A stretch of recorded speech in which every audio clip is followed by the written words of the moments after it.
The Kristaps Porzingis Hawks trade, I think is going to be an interesting trade just because I can't really gauge it.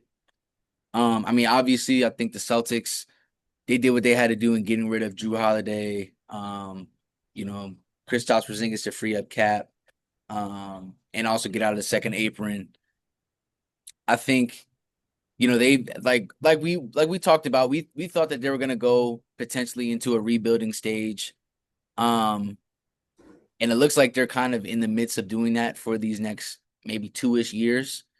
Um, the Hawks look like they're low key trying to compete, and I'm really interested again because I can't gauge it at all because they have different guys. They got Shea, Kristaps, Jalen Johnson is coming back from injury. I'm really excited to see that. And they're obviously all led by Trey Young.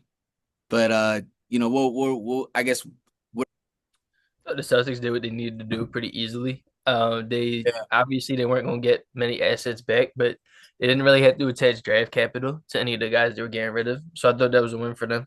They pulled it off very smoothly.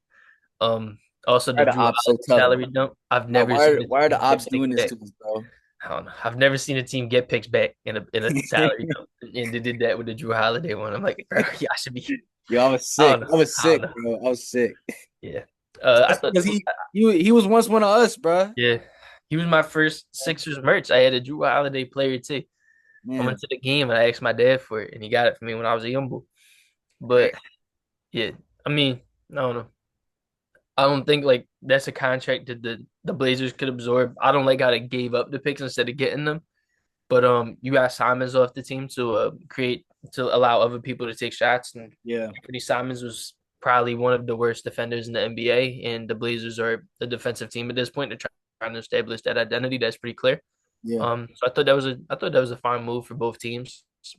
The Porzingis one, I don't know. I think he's a really great player when he's on the court. Problem is they don't know what's wrong with him medically, so he's not a guy I would be betting on. Maybe the Hawks know more than me. I'm sort of Yeah, getting yeah. his medicals and stuff, and if they think they could take care of it or they think they could take the risk, like that's cool. I guess a lot of teams in the East think they can go for it right now, so I'm not really gonna fault them. It's not like they gave up a bunch of first round picks to get that player.